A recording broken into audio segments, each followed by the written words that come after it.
في هذا الصباح المبارك تتوافد جموع المؤمنين إلى رحاب العتبة الكاظمية المقدسة، حيث تمتزج أصوات التكبير بروحانية المكان، معلنة فرحة العيد وقدسية اللحظة.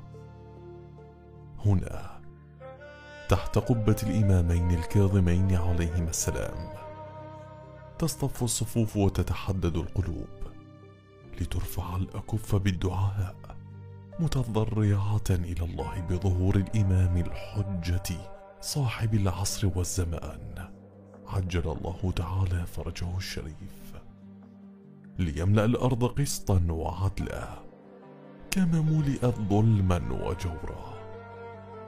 في هذه الأجواء الإيمانية يلهج المؤمنون بالدعاء لتعجيل فرجها، راجين أن يكون هذا العيد عيد الفرج، حيث يجتمع المؤمنون تحت راية العدل الإلهي وتعلو رايات النور والهداية.